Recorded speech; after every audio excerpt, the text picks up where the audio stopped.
mulher no futebol foi sempre vista como um adendo, né? A própria Marlene Matheus, a Marlene reconhece que ela nem sabia que ia ser candidata.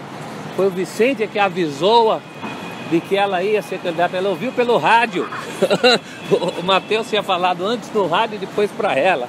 Então, com todo o respeito, a passagem dela teve essa limitação de poder. Ela praticamente não mandava. Anos depois, a Patrícia Amorim, coincidentemente no outro grande clube popular do Brasil, que é o Flamengo, ela também decepcionou. Aí ela tinha o poder político, mas não fez o uso que se esperava dela. Até porque era uma ex-atleta, a gente tem sempre uma expectativa muito positiva em relação aos atletas, e muitas vezes se decepciona, né? Com o Roberto Dinamite, com outros casos de gente, até mesmo o Bebeto de Freitas do Botafogo, o Vasco da Gama com o Roberto Dinamite. Então a gente se decepciona, a gente sempre espera que o atleta seja um salvador. E no caso da Patrícia, além de atleta, era mulher. Eu acho que a Leila é o primeiro caso, se ela vier ocupar o cargo político no Palmeiras que almeja, que ela vai ter o poder, inclusive financeiro. E uma possibilidade de se impor, de impor suas ideias, de se impor como talvez nenhuma outra mulher tenha conseguido se impor em clubes de futebol no Brasil até hoje. Vai ser diferente.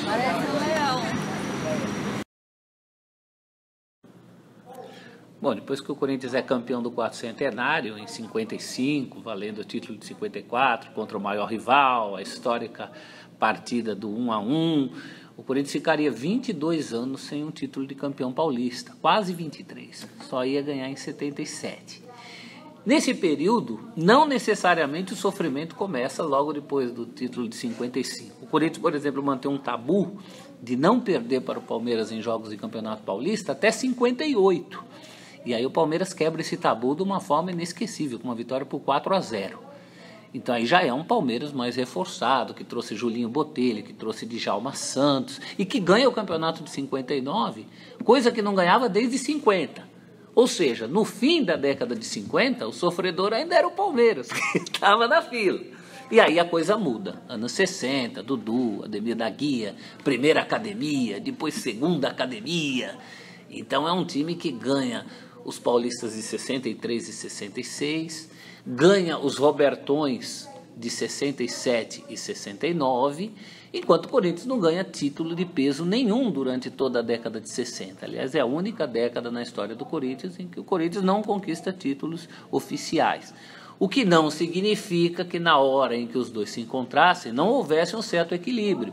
O Corinthians continua equilibrando o derby até 67, eles se alternam no maior número de vitórias, até 66, porque aí sim o Palmeiras toma essa vantagem e tem essa vantagem até hoje. O Corinthians, aquele Corinthians do Cláudio, Luizinho, Baltazar, pela primeira vez na história do derby, ele virou a favor de si a história do número de confrontos. E o Corinthians só vai ceder isso justamente em 66. Então é uma época em que os dois propriamente não disputam títulos diretamente, mas por culpa do Corinthians, que não chega nas finais, né? O Corinthians chega a ser vice-campeão de 66, ganhando 2 vezes do Palmeiras campeão, no turno e no retorno, o que mostra que na hora em que eles se encontravam, o Corinthians se agigantava, continuava se agigantando, né? Mas o Palmeiras, sem dúvida, era um time mais vencedor, não só nessa década de 60, mas também na primeira metade dos 70, porque o Palmeiras ainda ganha o título de 72, o bi-brasileiro de 72 e 73, e mais do que tudo ganha uma outra histórica final contra o Corinthians, que é a final de 74. Aí o Corinthians em 74 completava 20 anos sem um título, era sintomático que tivesse a chance de ser campeão justamente contra aquele rival que ele tinha ganho, o título histórico de 54. Mais do que isso, o Corinthians não tinha a chance de disputar o título paulista diretamente num jogo desde 57.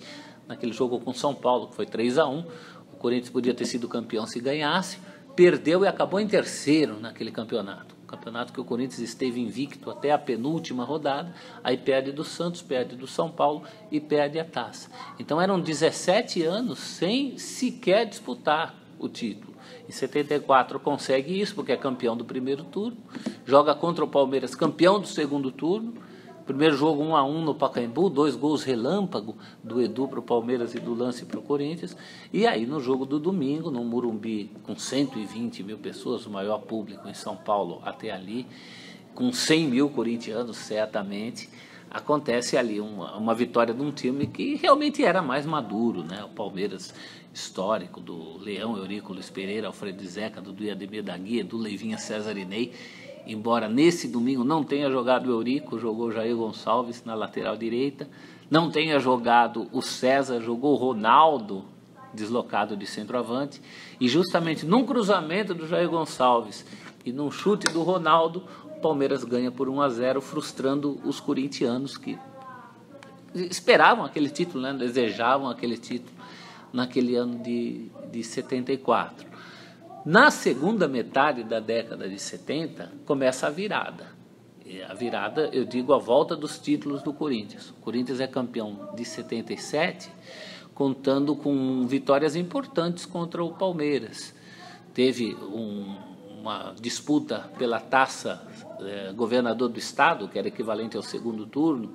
Não dava necessariamente classificação para nada, era um título mais ou menos como é a Taça Guanabara hoje no Rio de Janeiro, mas uma histórica vitória do Corinthians, um gol do Geraldão, 1-0, numa noite com 100 mil pessoas no Morumbi, foi uma espécie de prévia para o grande desabafo contra a Ponte Preta, que seria em outubro. Esse jogo foi em agosto. Em 77, o Ademir da Guia também se despede num jogo contra o Corinthians, 2-0 para o Corinthians, um jogo ali naquele terceiro turno, que afinal decidiu os finalistas, né? E o Corinthians finalmente quebra seu jejum contra a Ponte. Coincidentemente, começa o jejum do Palmeiras. O Palmeiras era o campeão de 76, o Corinthians é o campeão de 77, quebrando o seu jejum, e aí começa o martírio palmeirense, que só vai acabar em 93, também numa final contra o Corinthians. Agora, de 76 a 93, também não disputam finais, dessa vez por culpa do Palmeiras, que não chegava a elas, mas tem alguns momentos importantes. Por exemplo, 79. 79, o Palmeiras monta um grande time com o Tele Santana, Gilmar, Rosemiro, Beto Fuscão, Polózio, Silva e Pedrinho, Pires e Jorge Mendonça, Jorginho, César, que não era o César maluco, era um César que veio do Rio de Janeiro, do São Cristóvão, e Baroninho. O técnico era o Tele, ele tirou leite de pedra com esse time. O Baroninho tinha uma jogada ensaiada num escanteio, o Jorginho, que ficou sendo chamado como de Jorginho Pé Frio, Jorginho Putinati, a promessa do Marília, chegou à seleção brasileira. Ele foi o grande ídolo do Palmeiras naquele período de jejum por 10 anos, até o Palmeiras perder o título de 86 para a Inter de Limeira. E aquele Palmeiras em 79 ganhou os 3 turnos, era o melhor time, e até que houve, ainda pelo turno final, uma rodada dupla. A Federação Paulista marcou Palmeiras e Guarani na preliminar, Corinthians e Ponte no jogo de fundo. O presidente Vicente Mateus bateu o pé, não queria essa rodada dupla. Ele dizia com razão que a torcida do Corinthians era muito maior, não tinha que dividir renda com os outros 3, e o Corinthians não entrou em campo. O Palmeiras ganha do Guarani na preliminar, a Ponte Preta entra em campo, o Corinthians não está lá para enfrentá-la, e aí o campeonato é paralisado, tem mais alguns jogos para decidir os 4 semifinalistas. Coincidentemente, os 4 semifinalistas seriam Corinthians, Palmeiras, Ponte e Guarani, e o campeonato é paralisado. Vicente Mateus entra na justiça, chega aí para a justiça comum. O campeonato só se decide no comecinho de fevereiro, fim de janeiro, começo de fevereiro de 80. E o Corinthians se beneficia do fato do Palmeiras voltar das férias, perdeu o pique. Era um Palmeiras realmente que estava jogando o Paulista e o Brasileiro juntos. Chegou a fazer numa semana 5-1 no Santos, 5-1 no São Bento, 5-1 no Comercial e 4-1 no Flamengo do Zico lá no Rio. Aí o Palmeiras perde aquele campeonato brasileiro para o Inter, na semifinal, o maior jogo da vida do Falcão, 3-2 para o Inter aqui no Morumbi.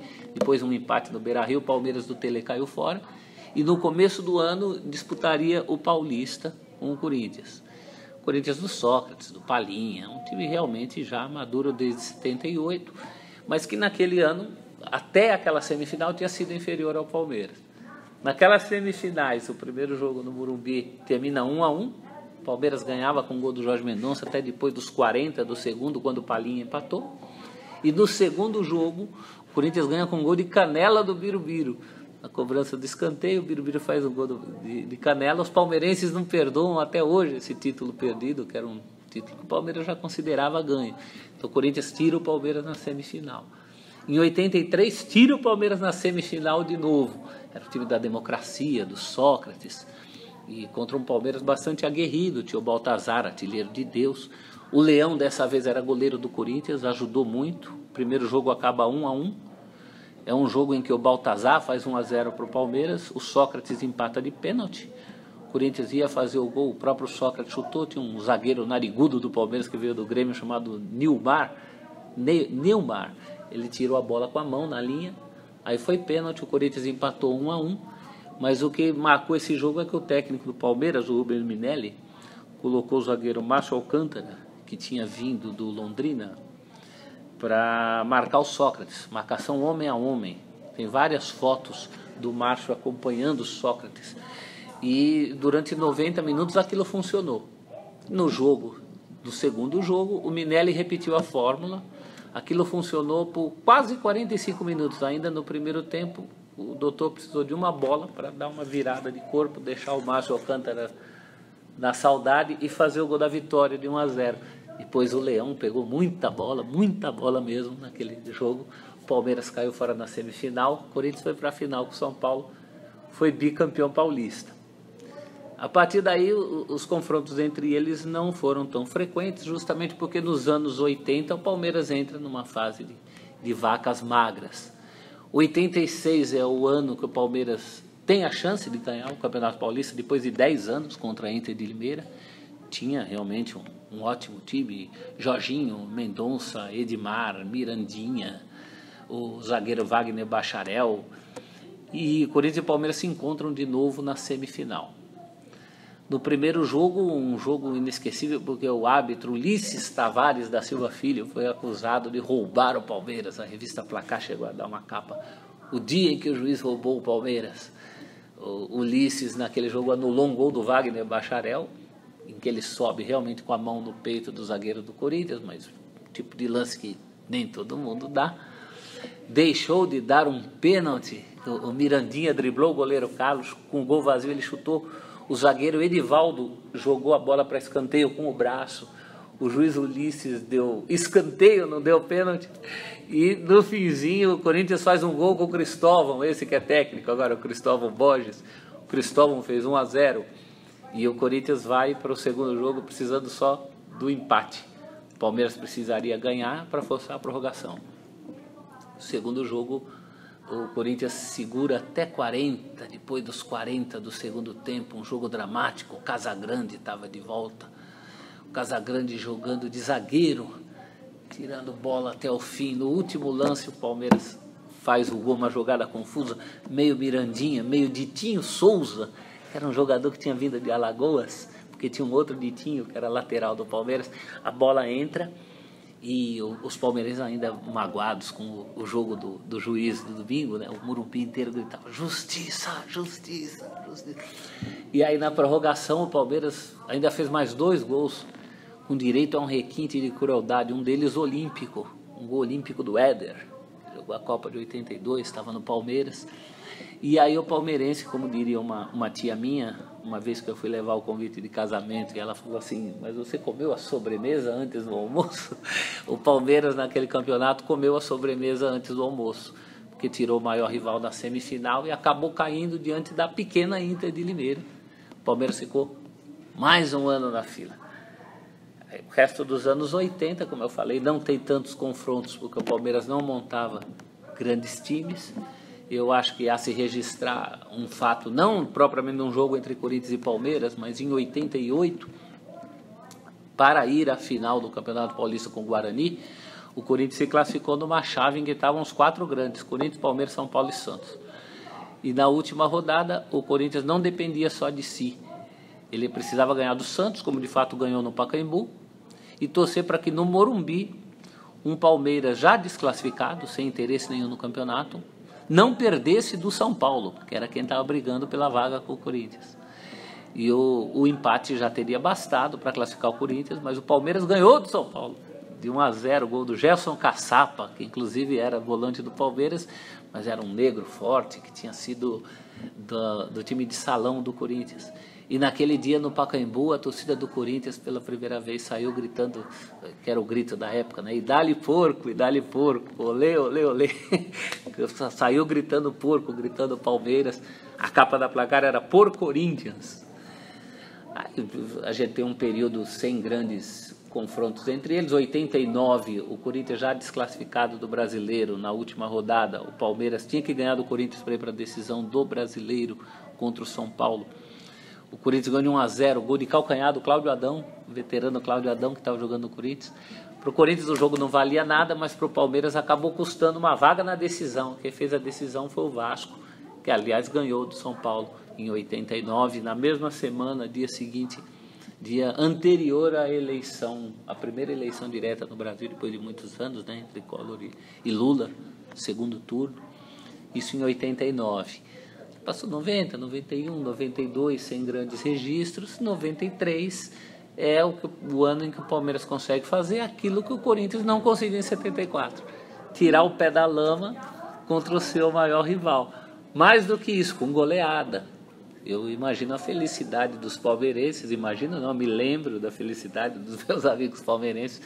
Você ser campeão depois de mais de 16 anos, com direito a uma goleada sobre o rival, 4-0 no jogo final.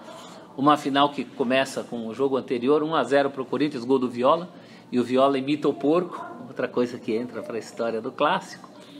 E o fato do Viola ter imitado o porco foi muito usado pelo Vanderlei Luxemburgo com seus jogadores, né? Passou o vídeo toda hora, motivou muito os jogadores do Palmeiras. Eu costumo dizer que o Palmeiras tinha melhor time que o Corinthians, era o time da Parmalat, tinha os investimentos da Parmalat, muitos craques tinham chegado de uma vez, já tinha o Evair, já tinha o César Sampaio, chegaram de uma vez Edilson, Edmundo, Roberto Carlos e Antônio Carlos, tudo de uma vez para reforçar, enfim, um time montado para ser o campeão paulista depois de tantos anos. E aquele time simplesmente passou por cima do Corinthians, do tempo normal, 3-0, fez mais um na prorrogação. Muito se fala do árbitro José Aparecido de Oliveira, que teria expulsado, e de fato expulsou 3 jogadores do Corinthians, mas eu acredito que o problema maior foi na primeira partida. O Corinthians tinha um volante chamado Moacir, que fez um grande campeonato, era o termômetro do time, e ele foi expulso sem motivo aparente, junto com o jovem Amaral do Palmeiras. E naquela época os clubes costumavam entrar com um recurso para a liberação dos 2 jogadores. O Palmeiras não entrou porque não interessava para ele. Ele sabia que o Moacir fazia muito mais falta para o Corinthians do que faria o Amaral, que era um garoto naquele momento. E aí começa uma era de Davi contra Golias. O Palmeiras tinha o investimento da Parmalat, o Corinthians montava times na raça. E mesmo assim conseguiu fazer mais finais contra aquele time da Parmalat do que mesmo o São Paulo do Tele, pelo menos em nível doméstico. São Paulo do Tele ganhava Libertadores, ganhava Mundial, mas no nível doméstico o grande rival daquele time da Parmalat era o modesto Corinthians de modestos investimentos. Poucos dias depois da final do Paulista de 93, eles voltaram a se encontrar numa final de Rio-São Paulo. Primeiro jogo, o Corinthians tinha montado um time novo, com base no Carrossel Caipira do Mojimirim. Vieram de uma vez Rivaldo, Leto, um lateral esquerdo, aliás, muito ruim, chamado Adilson, e tinha o Valber, né, jogadores que tinham brilhado com o Mogi. O Corinthians montou um time novo, já não tinha mais o Neto, e esse time novo do Corinthians, mais uma vez na final do Rio-São Paulo, perde para o Palmeiras. Primeiro jogo à noite, o Edmundo acabou com o jogo, fez os 2 gols do Palmeiras. Aí o Palmeiras vai precisando só do empate na segunda partida. O Palmeiras coloca um time misto e mesmo assim o Corinthians não sai do 0-0. O Palmeiras ganha o segundo título seguido no mesmo ano contra o rival. Ganharia em 94 a final do Brasileiro, né? O Corinthians consegue a final do Brasileiro de 94 contra o Palmeiras. Perde o primeiro jogo no Pacaembu por 3-1, apesar de não ter jogado mal. O lateral esquerdo do Corinthians era o Branco, um veterano tetracampeão do mundo, e cometeu falhas infantis naquela partida. Palmeiras do Rivaldo que tinha saído do empréstimo para o Corinthians para o Palmeiras, e ali se destacou. O segundo jogo, o Corinthians precisava descontar a diferença, fazer 2 gols de diferença. Fez 1-0 de cara com o Marques, deu alguma alegria, mais ou menos como na final desse ano, saiu um gol logo. Mas ali, com o tempo, o time do Palmeiras era realmente melhor, o Rivaldo empatou, e com aquele 1-1, o Palmeiras comemorou o bi brasileiro em cima do Corinthians. Título do Corinthians em cima do Palmeiras da Parmalat só mesmo em 95. Final do Paulista em Ribeirão Preto, uma final importante. Os 2 times até ali estavam empatados com 20 títulos paulistas cada um. Quem ganhasse seria o campeão dos campeões. O Corinthians nunca tinha saído de campo vitorioso em finais contra o Palmeiras. Tinha empatado, como em 54. Mas ganhar o jogo mesmo, o Corinthians não tinha ganho. E 95 ganhou. Ganhou o primeiro jogo 1-1. O Corinthians ganhava por 1-0 até o finzinho, jogo que o Roberto Carlos perdeu um pênalti, foi acusado pelo Antônio Carlos de já estar com a cabeça na Europa. O Roberto Carlos tinha sido vendido para a Inter de Milão, depois faria história no Real Madrid. E aquele jogo, o Nilson Pirulito empatou no finzinho, 1-1. Segundo jogo, o Palmeiras saiu na frente, 1-0 o gol do Nilson. O Corinthians empata com o gol do Marcelinho. E aquele empate força a prorrogação. Na prorrogação, o Corinthians já seria campeão com um empate. O Silvinho salva uma bola na linha. E o Elivelton faz o gol da vitória, 2-1 na prorrogação, ou 1-1 no jogo e 1-0 na prorrogação. O fato é que o Corinthians, pela primeira vez, sai de campo com uma vitória contra seu maior rival. Aí a segunda metade dos anos 90, acho que na história do derby é onde você tem mais encontros importantes seguidos. Em 99, os 2 se encontram pela Libertadores, pelas quartas de final da Libertadores. Os 2 atrás do seu primeiro título de Libertadores, os 2 com 2 tibaços.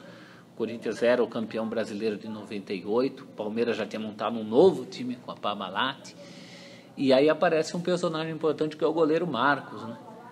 Por ironia do destino, o titular era o Veloso, um velho freguês do Marcelinho Carioca em cobranças de falta, e o Veloso se machuca, e entra aquele Marcos já relativamente rodado, com 26 anos, mas ainda não tinha explodido para o futebol.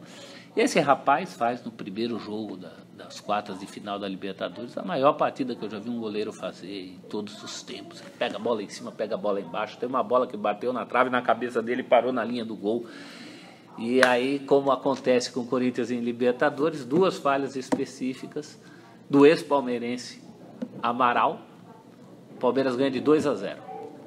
E aí o Corinthians vai para o segundo jogo precisando fazer 2-0. E faz. O Corinthians ganha o segundo jogo por 2-0. Teve chances e chances de fazer o terceiro, não fez. E aí nos pênaltis, Dinei e Vampeta perdem os pênaltis. A gente brinca, parafraseando o Nelson Rodrigues, né? Toda nudez será castigada. Vampeta e Dinei foram os 2 jogadores que posaram para a revista G Magazine, posaram nus. E eu nunca vou esquecer o grito dos palmeirenses na saída do Morumbi, aquele dia que doía muito, né? Saíram gritando: corintiano, você já era, eu vou para Tóquio e você para Itaquera. Só que eles foram para Tóquio e perderam no Manchester. O Palmeiras acabou perdendo do Manchester.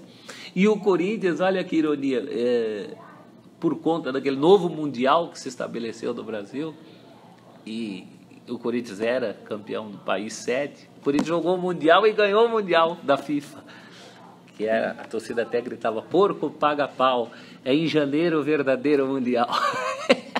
Então, acirrou-se uma rivalidade ali, né? O Corinthians perde a vaga na Libertadores, mas dias depois ganha o Paulista contra o Palmeiras, porque na final do Paulista, o primeiro jogo, o Palmeiras tinha que jogar a final do Paulista e no meio a final da Libertadores. Então opta por colocar um time reserva no domingo. O Corinthians se aproveita disso, faz 3-0, aí vai com grande vantagem para o segundo jogo do Paulista. Então o Palmeiras perde o primeiro jogo da final do Paulista 3-0, ganha a Libertadores contra o Deportivo Cali nos pênaltis no meio da semana, e no fim da semana tem o segundo jogo do Paulista, 2-2, O Edilson aproveita que o título está ganho para fazer umas embaixadinhas, tem um quebra-pau generalizado. O Paulo Nunes tira a faixa de campeão da Libertadores de dentro do calção, dele dizendo que eles podem ficar com o Paulistinha. E aí a rivalidade se acirra naquele momento, né? Eles voltam a se encontrar em 2000, de novo Libertadores, dessa vez semifinal. Aquele que corintianos mais velhos, como meu pai, que acompanha isso há mais de 80 anos, definem como a maior derrota da história do Corinthians, talvez maior que a de 74. O Corinthians tinha um time muito superior, a Parmalat já estava retirando os investimentos, e o Corinthians tinha o time, a base, que tinha sido campeão do Mundial da FIFA, e chega a fazer 3-1 no primeiro jogo. Poderia ter feito mais se o seu Edilson não começasse a tocar bolinha de calcanhar em vez de fazer os gols que aquele time teve condição de fazer quando teve 3-1 em sequências de escanteios. Deixa o Palmeiras crescer, o Palmeiras empata 3-3, uma bola espirrada, um gol do Vampeta, Corinthians 4-3, isso dá uma amenizada na bobeada que o Corinthians deu naquele jogo. Aí eles vão para o segundo jogo com o Corinthians precisando só de um empate. O Corinthians esteve na frente 2 vezes naquele jogo e acaba perdendo por 3-2, um gol do Galeano, que era o jogador menos inspirado tecnicamente do Palmeiras. E nos pênaltis, justamente o Marcelinho, o maior ídolo do Corinthians, perde o pênalti dele com uma grande defesa do São Marcos, que ali consolidou seu nome como grande jogador palmeirense dos últimos tempos, grande ídolo palmeirense. Ele, Marcos, que um dia foi dispensado do Corinthians, dizem que porque comia muito pãozinho na concentração, comia demais. O fato é que aí a rivalidade ganha um peso que ela nunca teve, né?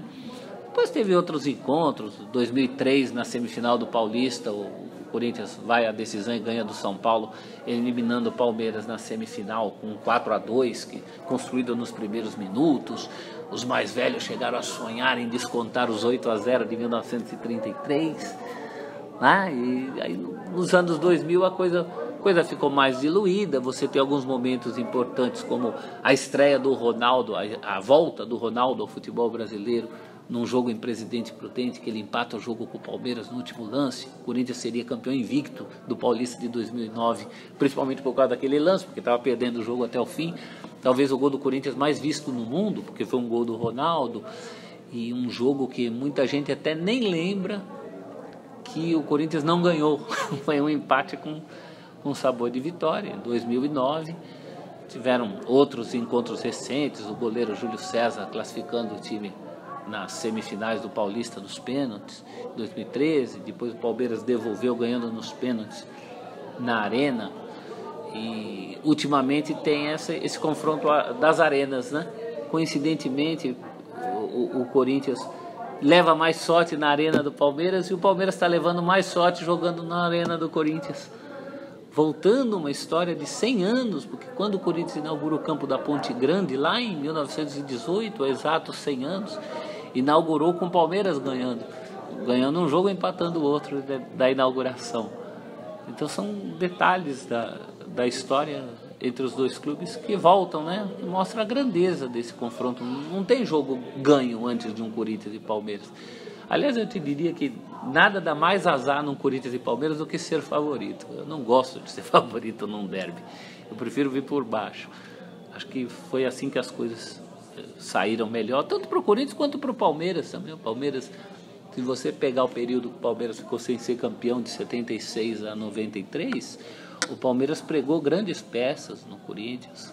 Ganhou uma vez com 2 gols de falta do Jorge Mendonça, repetindo o que Tupanzinho já tinha feito num jogo histórico de 67, 2 gols de falta no goleiro Barbosinha. Em 78 foi 2 gols do Jorge Mendonça no goleiro Jairo. Então ser favorito em derby não é a melhor coisa, mas eu considero o jogo mais importante. Desde criança eu sempre pegava a tabela do campeonato e passava caneta, marca-texto nos dias dos jogos contra o Palmeiras. Para mim, a grande graça do futebol são os jogos contra o Palmeiras.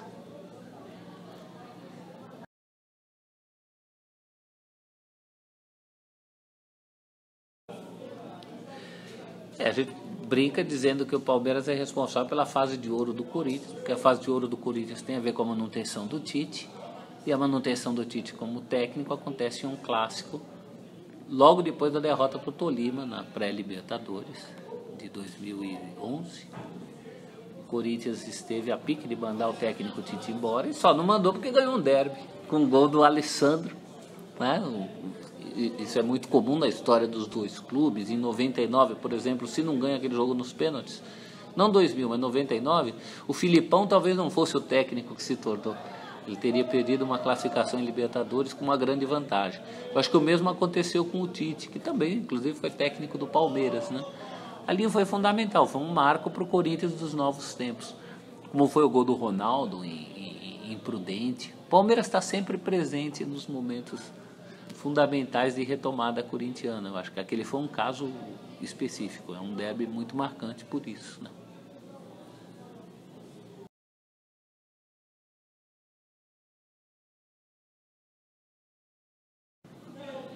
Parece incrível que Corinthians e Palmeiras tenham ficado tanto tempo sem disputar uma final, né? Quando eles chegam à final do Paulista de 2018, a gente fala, nossa, já faz quase 20 anos das embaixadinhas do Edilson. É muito tempo para tanta paixão, né? Para a gente não ter tido essa oportunidade. E quando isso acontece, aconteceu uma coisa curiosa. O jogo se tornou maior que o próprio campeonato. Ninguém nem lembrava que era campeonato paulista. Podia ser qualquer coisa, né? As duas torcidas queriam uma ganhar da outra. Teve o espetáculo das torcidas dos treinos, né? Os corintianos lotando seu estádio antes de um treino, os palmeirenses lotando seu estádio antes do outro. A primeira partida muito frustrante para o Corinthians. O Palmeiras faz um gol logo de cara e administra aquele resultado. E é natural que, tendo uma equipe mais cara, que é a do Corinthians, todo mundo considerasse o Palmeiras favorito no jogo da volta em casa, inclusive os corintianos.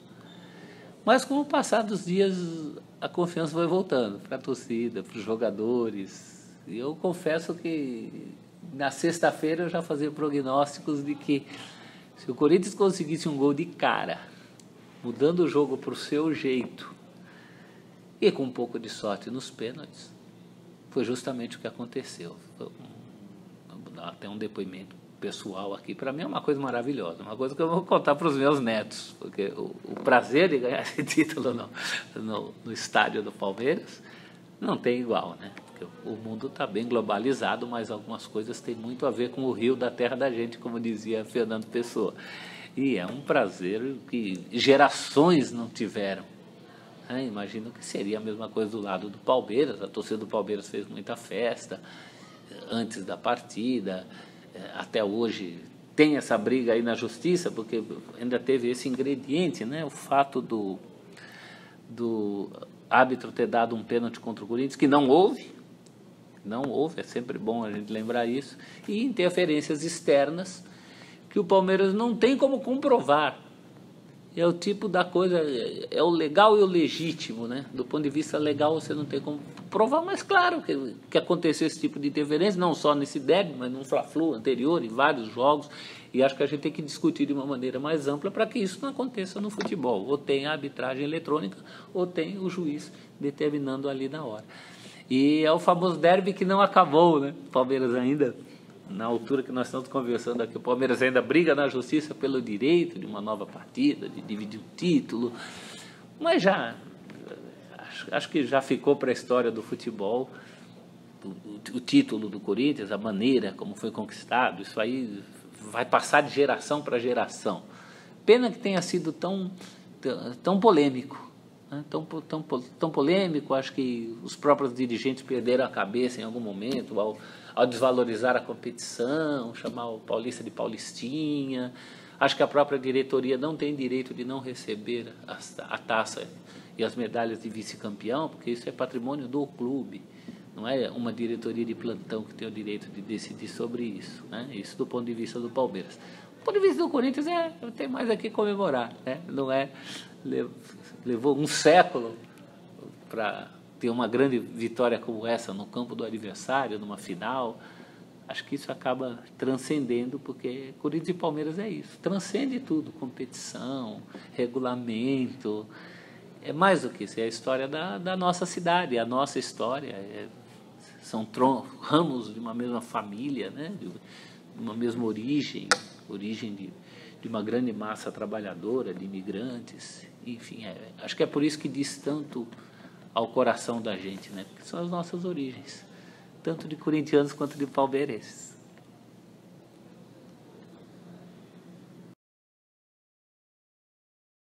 Mas é uma coisa muito interessante a visibilidade da Crefisa. Depois que nós começamos a investir no Palmeiras, é uma coisa monumental.